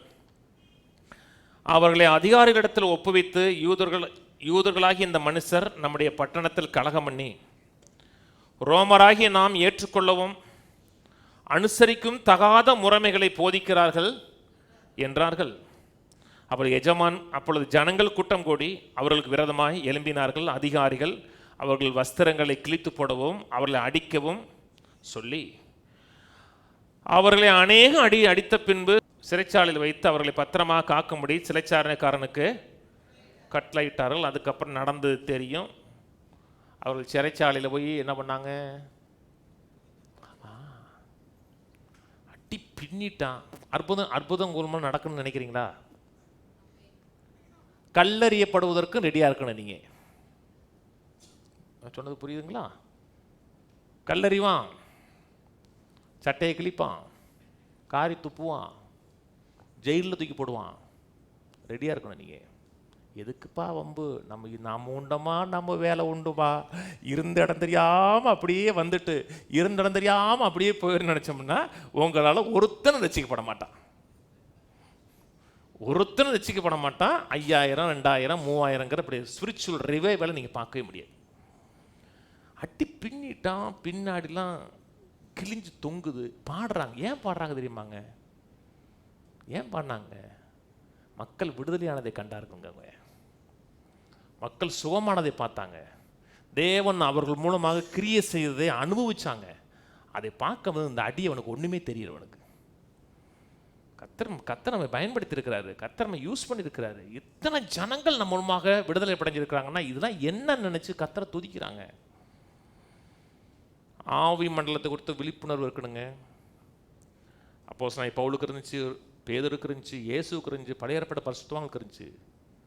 அப்போஸ்தலனாகிய பவுலை குறித்து பேசுகிறது அவர் சரீரத்தில் இருந்துட்டே பரலோகம் போயிட்டு வந்தாருன்னு இருக்கு. இன்னைக்கு எத்தனை பேர் உண்மையாக பரலோகம் போனவங்களாம் இருக்காங்க? அன்றைக்கெல்லாம் ஒரு பையன் வந்து என்னோட புத்தகத்தை காமிச்சான். நான் பரலோகம் போனேன், நரகம் போனேன், பரலோகத்துக்கு போனேன், அப்புறம் பரலோகத்தை என்னை அப்படி நரகத்துக்கு கூட்டு போனாங்க. அது என்னென்ன சிங்கப்பூர் போகும்போது பக்கத்தில் மைசூர் பக்கத்தில் மலேசியா கூட்டு போகிறதா? சரி, இப்போ சிங்கப்பூர் வரை வந்துட்டீங்க, அப்படி மலேசியாவுக்கும் போயிட்டு வரோன்னு அப்படிலாம் கிடையாது. அதுக்கப்புறம் அவன் சொன்னதை பார்த்தா அத்தனையும் ஃப்ராடு, உல்ட்டா அத்தனையும் ஃப்ராடு. ஏன்னா சொன்னார், அங்கே போன நரகத்தெல்லாம் காமிச்சாரு, நரகத்தில் காமிச்ச உடனே நான் கர்த்தர் சொன்னார், இதெல்லாம் போய் நீ கீழே சொல்லு, அப்போ தான் மக்கள் நரகத்துக்கு வரமாட்டாங்கண்டு. பைபிள் இதுக்கு முன்னாடியே சொல்லியாச்சு. இதை சொன்னாலும் ஒருத்தன் விசுவாசிக்க மாட்டான். அங்கே பைபிள் இருக்குது, அதை படித்து வர சொல்லுன்னு ஏற்கனவே சொல்லியாச்சு. அவன் சொன்னதுக்கும் இதுக்கும் முரண்பாடு இருக்கு. ஒய்யாவே பரலோகம் போனவங்க இருக்காங்க. என்ன சாம்பி சொல்லத்தர சொன்னாருங்க. நான் ஒரு அம்மாவை பார்த்தேன். அந்த அம்மா அவர் காலத்தில் புரசவாக்கத்தில் இருந்துச்சு. 3 நாள் அப்படியே டெட் பாடி மாதிரி கிடந்துச்சு. 3 நாள் கழிச்சு அந்த அம்மா வந்துச்சு, பரலம் போயிட்டு வந்துருந்துச்சு. மையாவே இந்த அம்மா பரலம் போச்சு பண்ணாரு. எல்லாம் பரலம் போச்சு. எல்லா சபையிலையும் நான் பரலோகத்தை பார்த்தேன், இயேசுநாதரை பார்த்தேன், அதை பார்த்தேன், இதை பார்த்தேன்னு சொன்ன உடனே அந்த அம்மா வந்து எல்லா சண்டையும் புக் பண்ணிட்டாங்க. பிரசங்கியார் என்ன பக்கத்து ஊருக்கே போல, நம்ம பரலோகம் போயிட்டு வந்திருக்கு. பிரசங்கியார் பெரியாளா, அந்த அம்மா பெரியாளா? அம்மா தான் பெரியாள். ஐயா கொஞ்ச நேரம் கம்முன்னு உட்காருங்க, அக்கா பேசுவாங்க. அக்கா கடைசியில் மெண்டல் ஆகி புரசவாக்கத்தில் பைத்தியமாக தெரிஞ்சா. போனீங்களா? ஒரு நாள் சொல்லுங்க, அதோடு விட்டுருங்க. இங்கே வந்து வசனத்தை கேளுங்க. பரலோகம் உண்மையா? உண்மை, நிஜமா நிஜம். ஆவி மண்டலம் அந்தளவுக்கு போனால் அப்போஸ்தலன் பவுல் பரலோகத்தை பற்றி எவ்வளோ பேசினார்? போயிட்டு வந்தாரா? போனாருங்க. நான் 3ஆம் வானம் வரை போனேங்கிறாரு. பரலோகத்தை பற்றி என்ன பேசினார்? ஒன்றுமே பேசலைங்க. ஒரு யோவான் பேசினார் பரலோகத்தை பற்றி. பவுல் ஒன்றுமே பேசலாம். இங்கே போனேன்னா இயேசுவோட அவரை பார்த்தேன், 24 மூப்பருங்க, அதில் அவர் ஒன்றுமே பேசலை. இங்கே பூமி வாழ்க்கை கொடுத்த ரெவலேஷன் பேசிட்டு இருக்கார் அந்த மனுஷன். அதான் ஈல்டடு. அவர் எதை பேச சொன்னாரோ அதை மட்டும் பேசிட்டு போனார். பசி இருக்கா? ஆமாங்க, 10 பத்தாச்சுல டக்குன்னு.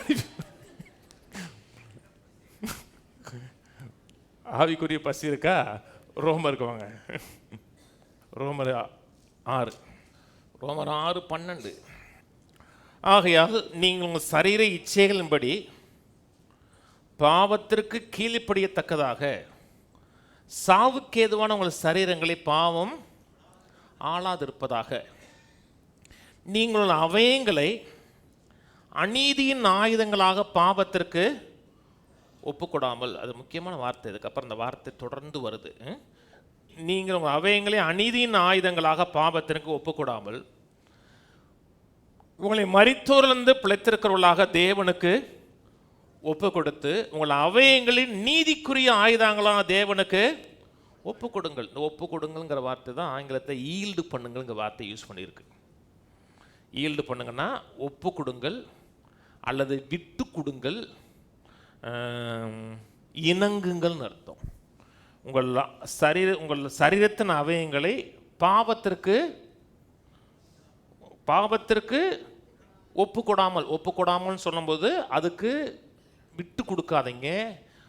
அசுத்த ஆவிகளுக்கு இல்லாட்ட அசுத்த ஆவியின் காரியங்களுக்கு உங்கள் சரீரங்களை விட்டு கொடுக்காதீங்கன்னு இருக்கு. சில மக்கள் கோவப்படுறாங்க இல்லையா? சில நேரத்தில் கோபம் வருது.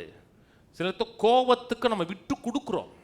கோவப்படுகிற காரியங்களை விட்டு கொடுக்குறோம். தவறான எண்ணங்களுக்கு நம்ம விட்டு கொடுக்குறோம். தவறான ஆசைகளுக்கு நம்ம விட்டு கொடுக்குறோம்.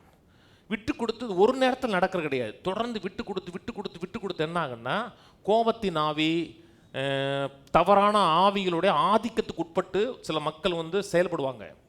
சில இடத்துல மக்கள் செயல்பட்டதுக்கப்புறம் மக்கள் சொல்லுவாங்க, வழக்கமாக அவர் இப்படி செயல்படவே மாட்டாருங்க, இன்னைக்கு அவர் செயல்பட்ட விதம் அவருடைய சுவாபத்திற்கு டோட்டலாக வித்தியாசமாக இருக்குன்னு சொல்கிறாங்களா?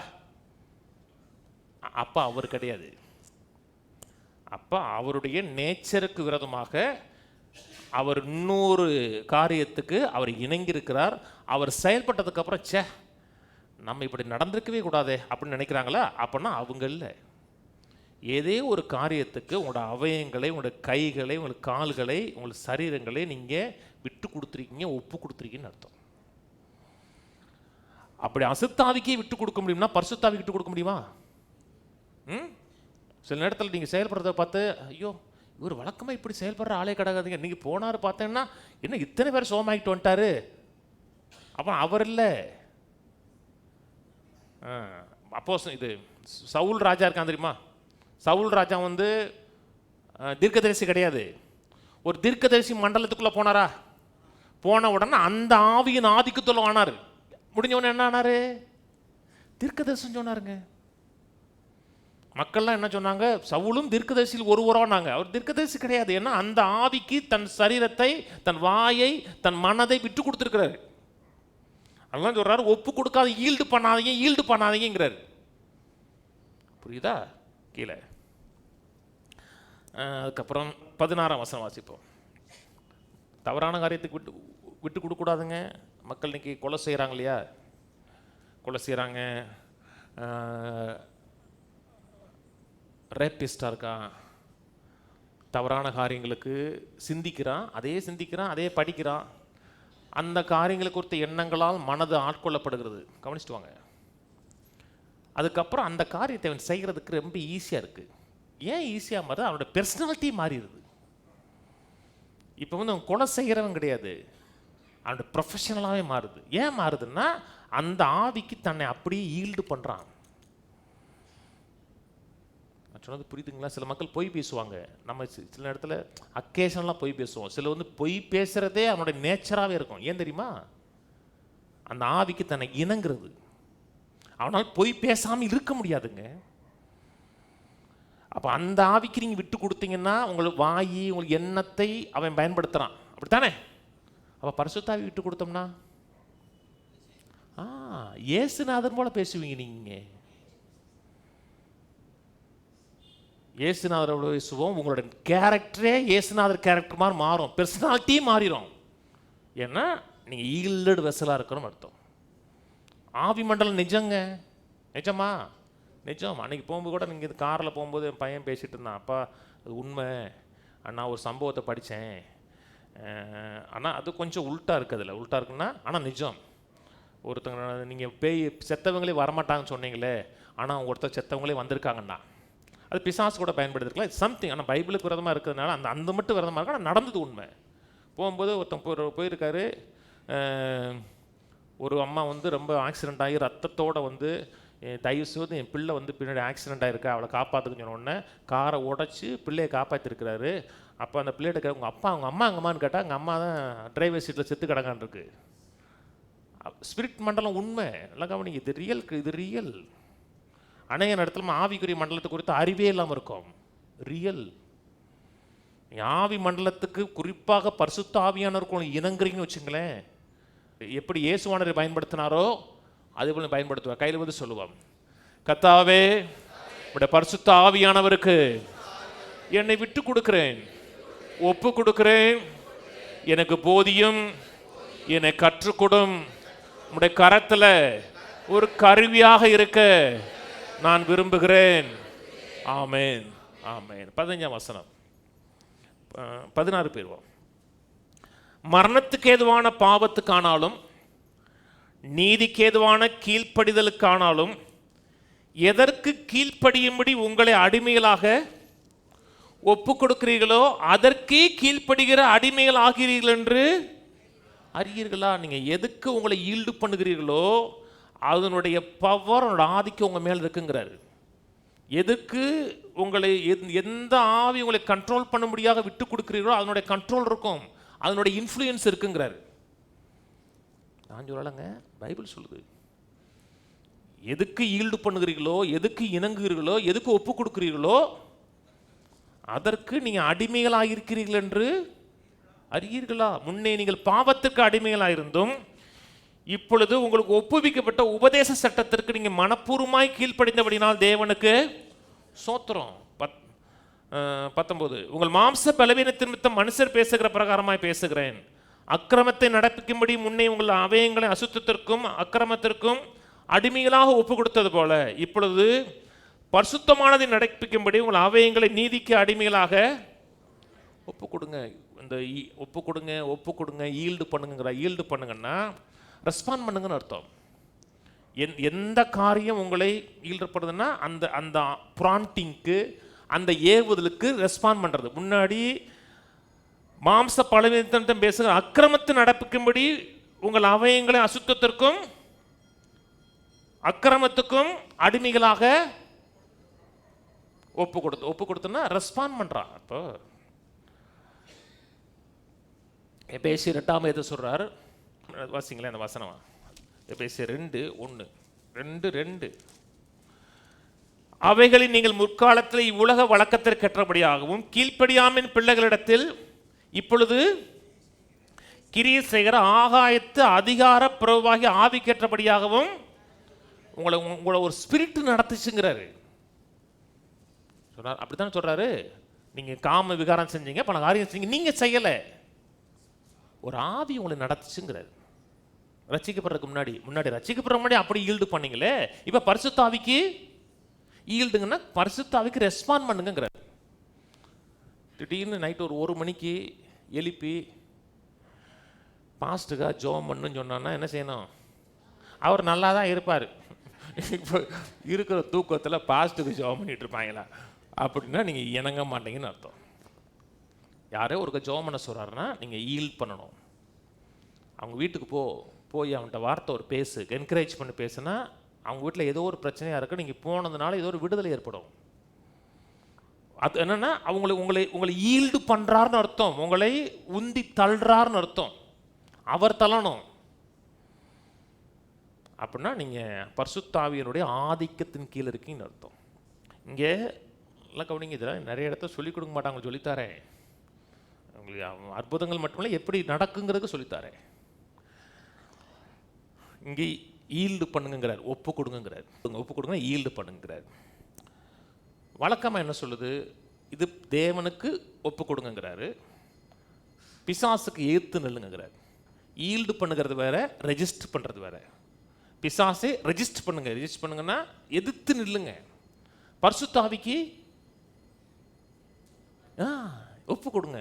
பரிசுத்த ஆவி ஏற்று நிற்கக்கூடாது. இன்னைக்கு உலகத்தில் பல கோடி மக்கள் தேவனுக்கு ஏற்று நிற்கிறாங்க. தேவனுக்கு ஏற்று நிற்காதீங்க, பிசாசுக்கு ஏற்று நில்லுங்க. இப்போ ஒரு எண்ணம் வருது, ஒரு எண்ணம் வந்து அந்த எண்ணம் நல்ல எண்ணம் இல்லை, என்ன செய்யணும்? அப்படியே ஓட்டிகிட்டே இருக்கக்கூடாது.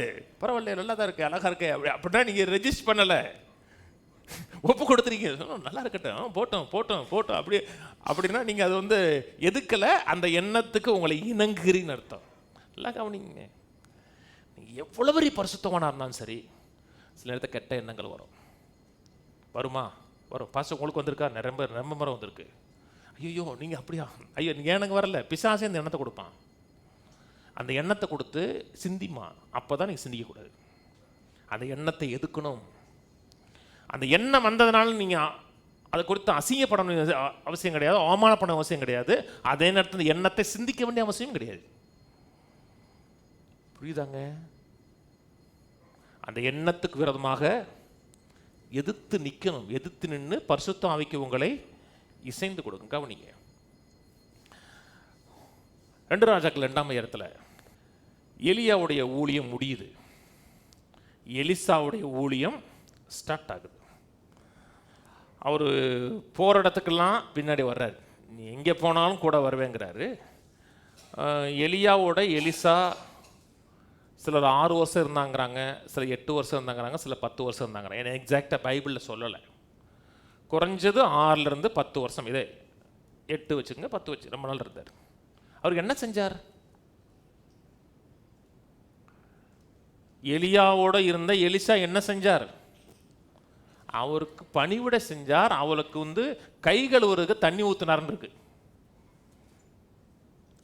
கேஷுவலாக உள்ள கீழே உட்காந்துருக்கிறாரு, அந்த மனுஷனை ஃபாலோ பண்ணுறாரு. அந்த மனிதனோட அனாயிண்டிங்கோடு அவர் ஜாயின் பண்ணிகிட்டே இருக்கிறார். அவரோட மட்டும் இல்லைங்க, அந்த மனிதனோடு இருக்கிற அபிஷேகத்துக்கு தன்னை ஒப்பு கொடுக்குற, ஈல்டு பண்ணுகிறார். ரொம்ப முக்கியங்க இது.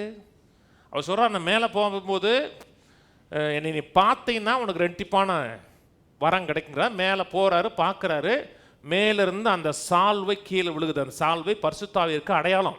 மேலே பரிசுத்தாவியினர் தேவையில்லை, ஏன்னா மேலே பரிசுத்தாவியினரும் இல்லை. பரிசுத்த எங்கே இருக்கிறாரு? இங்கே தான் இருக்கிறாரு. என்ன நமக்கு ஊழியம் செய்ய வேணும். வாசிப்போம், 2 ராஜாக்கள் 2:15. எரிகோவில் பார்த்து கொண்டு நின்ற தீர்க்கதரிசியின் புத்திரர் அவனை கண்டவுடனே எலியாவின் ஆவி எலிசாவின் மேல் இறங்கியிருக்கிறது என்று சொல்லி அவனுக்கு எதிர்கொண்டு போய் தரை மட்டும் குனிந்து அவனை வணங்கி, எலியாவின் ஆவி எலிசாவின் மேல் இறங்கியிருக்கிறது. எலியாவின் மேலிருந்த தேவ ஆவியானவர் எலிசா மேல இருக்கிறார். கவனிங்க, கர்த்தர் ஒரு மனிதனை பயன்படுத்தும் பொழுது அவனை கொண்டு சில காரியங்கள் செயல்படும் போது முதல்ல கர்த்தர் என்ன செய்கிறார் என்றால் ஆவியானவருக்கு அவனை ஈல்டு பண்ண வைக்கிறார். நீங்கள் ஆவியானவருக்கு ஈல்டலை இணங்கலை, ஆவியானுடைய ப்ராம்ப்டிங்க்கு நீங்கள் நடத்தலை, விட்டு கொடுக்கலன்னா ஊழி நடக்க முடியாது. கூட இருக்கிறாங்க இந்த மனுஷன், இந்த மனுஷன் கூட இருக்கலாம் கஷ்டங்க தெரியுமா. டென்ஷன் பார்ட்டிங்க, 2 பேர் பிடிக்க வந்தாங்க, இவரை 102 பேரை எரிச்சியே கொண்டுட்டாருங்க இந்த ஆள் தெரியுமா. டென்ஷன் ஆறுனா முடிஞ்சிச்சு, உயிருக்கு ஆபத்து. அப்படிப்பட்ட ஆள் நான் கூட லைட்டாக தான் கோவப்படுவேன். ஐயோ, தி வெரி டேஞ்சரஸ் பார்ட்டி இது.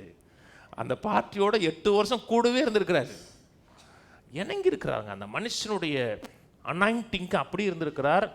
எலியா எப்படி பரிசுத்தாவிக்கு இணங்குறதை இந்த மனுஷன் பார்த்துருக்கிறாருங்க. எப்படி பரிசுத்தாவி இணங்குறாரு, பரிசுத்தாவியோட லீடிங்க்கு எப்படி போகிறான்னு பார்த்தாரு. அதே ஆவியானவர் இவன் மூலம் அப்படி ஃபாலோ பண்ணார். பிசாசு அப்படி உங்களை இப்போ ஒரு ரோட்டை ஒருத்தன் போகிறான், திடீர்னு அவன் மேலே பிடிச்சி அவனை நடத்தாதுங்க. யார் அதை குறித்து சிந்திக்கிறாங்க, யார் அதை குறித்து பேசுகிறாங்க, அதை குறித்த காரியங்களில் யார் இன்வால்வ் ஆகுறாங்க, அவங்கள தான் பேய் பிடிக்கும். சொன்னது புரியுதுங்களா? இன்னும் 2 வருஷம் படிக்கலாம்ல, பசி இருக்குல்ல, அந்த பசி இல்லை. மத்தேயு 12:43. அசுத்த ஆவி ஒரு மனுஷனை விட்டு புறப்படும் பொழுது வறண்ட இடங்களில் அலைந்து இளைப்பாறுதல் தேடியும் கண்டடையாமல் நான் விட்டு வந்த, அது அவன் வீடு கிடையாது, அந்த மனுஷன் வீடு. ஆனால் பிசாசு என்ன சொல்கிறான், என் வீடுங்கிறான். இந்த சரீரம் அவன் வீடா? நம்முடைய ஆவியுடைய வீடுங்க. நம்ம ஆவி இந்த பூமியில் வாழ்வதற்கு தேவன் கொடுத்த வீடு இல்லையா. அவன் என்ன சொல்கிறான், என் வீடுங்கிற. ஏன்னா அந்தளவுக்கு அங்காளியும் பழகிருக்காங்க, ரொம்ப நியூனியமாக பழகி என் வீடுங்கிறான். அதை விட்டு போன உடனே அந்த அசுத்தாவி அவனை விட்டு புறப்பட்டு போய் வறண்ட இடங்களில் அலைந்து இளைப்பாறு. ஒருத்தவன் தொட்டு போயிடுச்சு, டக்குன்னு இன்னொருத்தன்ட்ட போல. இவனை போல வேற யார் ஈல்டு பண்ணுகிறார்களோ இணங்குகிறார்களோ அவங்களுக்குள்ள தான் போய் உட்கார முடியும். எல்லா இடத்துலையும் பாய்ச்சி இவனை போல இணங்குவதற்கு, இவனை போல விட்டு கொடுப்பதற்கு வேற யாருமே இல்லை. என்னை இவன் சுத்தமாச்சு, ஆனால் உள்ள ஆவியானவர் வரலை. சில மக்களுக்கு நம்ம ஜெபிக்கிறோம், பேய் போகும், பிசாசு போகும், ஆனால் திரும்பி கர்த்தரோட உறவுக்குள்ளே வரல, ஆவியானோட ஆளுக்குள்ளே வரலைன்னா பிசாசு எந்த பிசாசு போச்சோ கூட 4 பங்காளியோட பார்த்து சூப்பர் இடம் இருக்கியா, அலைஞ்சிக்கிட்டு இருக்காத, வேப்ப மரம் முருங்கை மரத்தெல்லாம் இருக்காத, சூப்பர் இடம் ஒரு பார்ட்டி இருக்குது அப்படின்னு சொல்லி உள்ளே வந்துடுவான். ஏன்னா ரியல். நான் கோடாங்கி கதை சொல்லலை, பிப்ளிக்கெல்லாம் சொல்கிறேன். மார்க்கு 5 வீட்டில் படித்து பாருங்க. கதை நாட்டில் அந்த அந்த பன்றிக்குள்ளே பேய் போது பார்த்தீங்களா, அந்த பேய் சொல்லுது, இந்த ஏரியாவை விட்டு எங்களை விரட்டிடாதீங்குது சொல்லுதா, இவ்விடம் விட்டு எங்களை போக சொல்லாதீங்குது. ஏன்னா அந்த ரீஜனில் அந்த பேயை அங்கீகரிப்பதற்கு அவன் ரெடியாக இருக்கான்.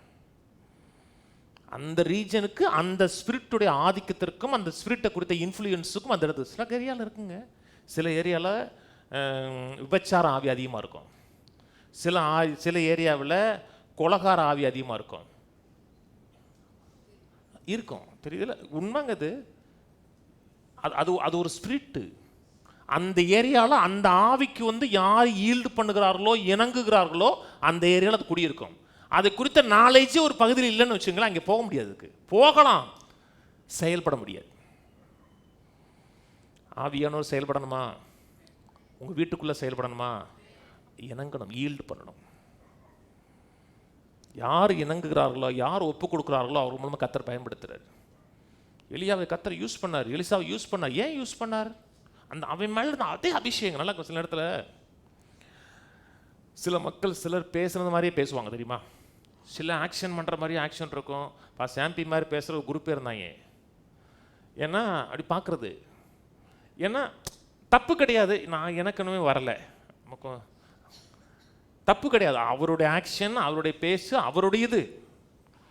ஆனால் அந்த ஆவியோடையே நீங்கள் ரொம்ப க்ளோஸாக இருந்தீங்கன்னு வச்சுக்கலேன், அவருக்குள்ள ஒரு ஆவியானவர் இருக்கு பார்த்தீங்களே, அந்த ஆவியானோடய க்ளோஸாக இருந்தீங்கன்னா அந்த இன்ஃப்ளூயன்ஸ் இருக்கும். அப்படி வந்தால் பரவாயில்ல, ஆனால் நீங்களே ஆக்ஷன் போடுறீங்கன்னா அது தப்பு, மாம்சீகமாக வந்தது. நம்ம ஊர்லேயே சொல்லுவாங்க தெரியுமா, சில குடும்பத்துக்கு சில ஸ்பிரிட் இருக்கும். இருக்குமா? அம்மா கோபக்காரின்னா பிள்ளை கோபக்காரியாக இருக்கும் தெரியுமா? அவங்க அம்மா மாதிரியே இருக்காம்மான்னு சொல்லுவாங்களா?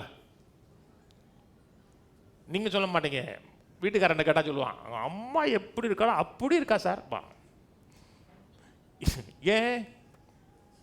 அந்த ஸ்பிரிட் உள்ளே வந்திருக்கு.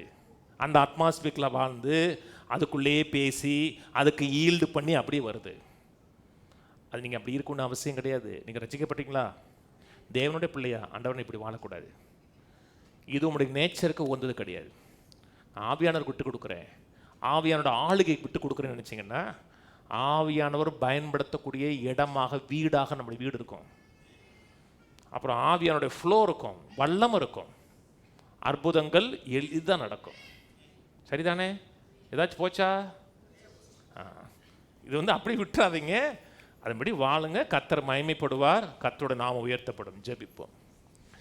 பிதாவே, உம்மை துதிக்கிறோம், சோதரிக்கிறோம், உமக்கு நன்றி செலுத்துகிறோம். நீர் எங்களுக்கு செய்திருக்க எல்லா விதமான கிருபைகளுக்காக, எல்லா விதமான தயவுகளுக்காக உமக்கு நன்றி.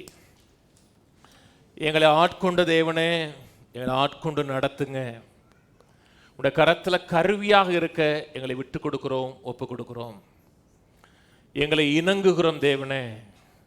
ஆவியின் காரியத்தை குறித்து அஜாக்கிரதை உள்ள மக்களாய் இல்லாமல், ஆவிக்குரிய காரியத்தை குறித்து ஜாக்கிரதை உள்ளவர்களாய், ஆவியானவருக்கு இணங்குகிறவர்களாய், ஒப்பு கொடுக்கிறவர்களாய், விட்டு கொடுக்கிறவர்களாய், ஆவியானவருக்கு அடிமையாக ஆவியானவர் நடத்தக்கூடிய பாத்திரங்களாக நாங்கள் வாழ உதவி செய்யும். கேட்ட ஒவ்வொரு மக்களையும் ஆசீர்வதிக்கிறேன். குடும்பங்கள் ஆசீர்வதிக்கப்படட்டும். சமாதானம், சந்தோஷம் ஒவ்வொரு வாழ்க்கையில் இருக்கட்டும். கர்த்தருடைய கரம் இருக்கட்டும். மகிமை உண்டாயிருக்கட்டும்.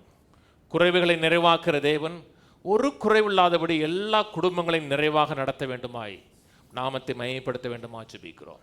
கனமும் மகிமையும் துதியும் உமக்கு உண்டாகட்டும். இயேசு நாமத்தில் பிதாவே, ஆமென். கர்த்தராகிய இயேசு கிறிஸ்துவின் கிருபையும், பிதாவாகிய தேவனோட அன்பும், பரிசுத்தாவின் ஐக்கியமும் நம் அனைவரோடு கூட இன்றைக்கும் கிறிஸ்துவின் வரி மட்டும் இருப்பதாக. கர்த்தரோட ஆசீர்வதித்து எல்லா தீமைகளுக்கு விலக்கி காக்க கடவர். கர்த்தர் தம்முடைய தயவுள்ள முகத்தை உங்களுக்கு பிரகாசிக்க பண்ணி உங்கள் கிருபையாயிருக்க கடவர். கர்த்தர் தம்முடைய முகத்தை உங்களுக்கு பிரசன்னமாக்கி சமாதானம் கட்டளையிட கடவர். கர்த்தரோட ஆசீர்வதித்து ஜீவனோடு, சுகத்தோடு, தீர்காயுசோடு, ஒரு வியாதியும் நோயும் அணுகாமல் 120 ஆண்டுகளுக்கு மேலாக உங்களை வாழ வைப்பாராக. ஆமென், ஆமென், ஆமென்.